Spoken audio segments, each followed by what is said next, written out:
Bem-vindo ao Cantinho Teológico. Estamos aqui diante do texto bíblico de 1 Coríntios, capítulo 1, versículo 2, que nos diz o seguinte: A igreja de Deus que está em Corinto, aos santificados em Cristo Jesus, chamados para serem santos com todos os que em todo lugar invocam o nome de nosso Senhor Jesus Cristo, Senhor deles e nosso. Eu chamo a atenção para a palavra igreja. Note que nós temos a palavra no singular e deriva do grego koiné, eclesia. Esta é a pronúncia, eclesia. Provavelmente você já ouviu falar eclesia, eclésia. Gente, conforme eu estou mostrando aqui, eclesia. E destaque para quem faz o grego neste canal, que está aprendendo o alfabeto, o ditongo, etc e tal, vai perceber que aqui é um S, é o sigma. O S em grego tem sempre um som fraquinho, de sa, sé, si, sol, su. Já na língua portuguesa, S entre vogais tem som de Z, como na palavra asa, ou ainda casa. Agora, acontece que nós estamos diante de um texto em português? Não.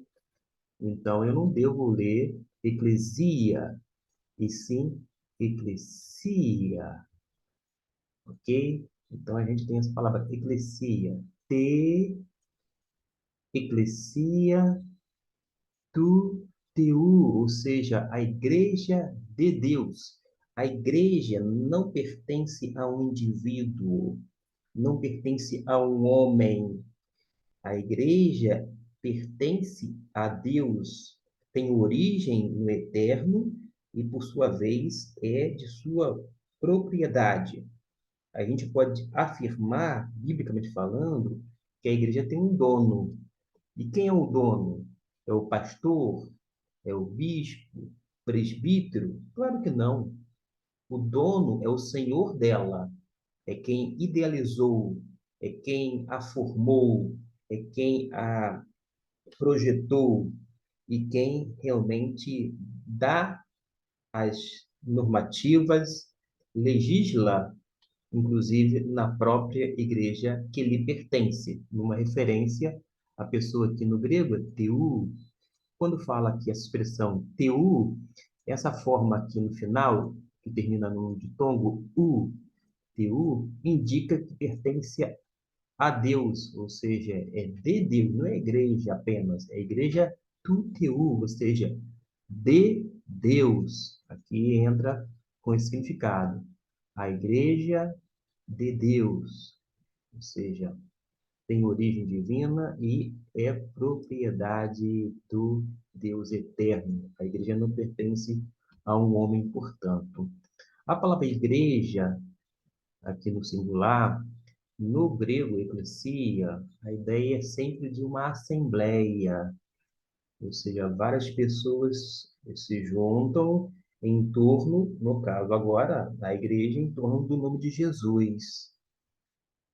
A gente se reúne em nome de Jesus, em torno desse nome, e a gente, então, acaba formando a igreja. A igreja são as pessoas juntas, nunca o indivíduo ou a pessoa. Ultimamente, eu tenho escutado com frequência, infelizmente, até mesmo de pastores, dizendo: Eu sou a igreja, você é a igreja. E, de uma certa forma, as pessoas aceitam isso com maior tranquilidade, sem observar para a Bíblia. Ora, se um pastor ou pregador está pregando errado, ainda que ele tenha a sua responsabilidade, não vai nos eximir também de nossa responsabilidade de examinar as Escrituras. E todas as vezes, sem exceção, que aparece eclesia, é sempre uma referência a quê? A uma assembleia, a uma congregação dos santos, daqueles que são lavados e remidos pelo sangue de Cristo Jesus. Nunca a uma pessoa. Essa referência não existe. Para você ter uma ideia, quem estuda a história da igreja no decorrer dos séculos vai observar que nunca um pregador se referiu a um crente como igreja. Mas de um tempo para cá, pasme, essa repetição tem sido usual, é algo frequente e que chega a doer os nossos ouvidos porque não condiz com o emprego correto da palavra eclesia, que é igreja, no seu conceito, sobretudo, escriturístico. Gente, eu faço não um alerta, mas um pedido. Vamos nos voltar cada vez mais e mais para a palavra. Vamos conferir, vamos ter uma atitude nobre, conforme os berianos. Eles estavam diante dos apóstolos, ouviam aquilo que o Senhor Jesus tinha transmitido para eles, mas ainda assim, eles conferiam nas Escrituras Sagradas. Hoje, mais de 2000 anos depois, nós temos que fazer a mesma coisa, ter a mesma atitude nobre, examinar as Escrituras, até mesmo quando este vos fala. Pegue a sua versão da Bíblia e veja que o conceito da igreja nunca se refere a uma pessoa. Depois aqui tem a palavra Corinto, quero destacar aqui, ó, é a cidade, Corinto. Note que aqui tem um i pequenininho, é um iota subscrito, porque está abaixo. Algumas pessoas pronunciam, aí seria Corintoi, ou Corintoi. Mas na pronúncia erasmiana, geralmente a gente não pronuncia. Agora, eu tive em uma aula de um professor de grego antigo que ele fazia questão de pronunciar. Neste caso, ele leria Corintoi, ou Corintoi, só para marcar, pra indicar que tem um iota subscrito. É um detalhe que, quando a gente vai aprendendo a língua grega, a gente vai tendo essas informações que são importantes na medida que a gente vai avançando no estudo. Aqui nós temos a palavra, ó,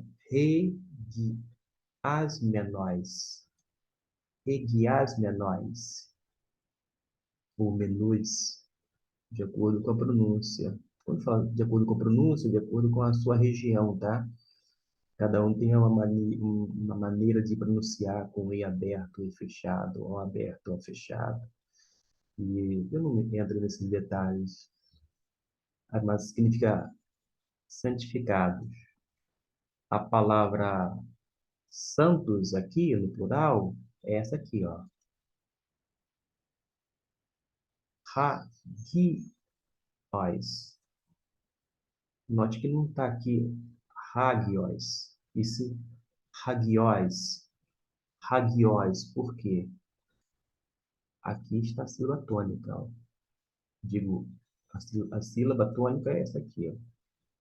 Hagi, esse gi. Então você não lê hagios, e sim hagios. Hagios é santos. Uma palavra sobre os santos. Santos tem também aquela ideia de separar para Deus, para o seu serviço, separado por Deus, essa ideia de consagração, dedicação, etc. e tal. Quanto mais santo a pessoa for, e, consequentemente, mais perto de Deus ela estiver, mais próximo do ser humano ela vai se colocar. Essa ideia de que a pessoa é muito santa e ela acaba se isolando dos seres humanos não é bíblica. É até antibíblica, vai contra a Bíblia, porque esse tipo de isolamento não tem nada a ver com a santidade propriamente dita, porque a pessoa sempre vai estar próxima de Deus, automaticamente próxima do ser humano. Fiquemos com essas observações. Deus os abençoe. Qualquer dúvida ou pergunta, deixe aqui no seu comentário, que na medida do possível a gente vai atender cada um de vocês.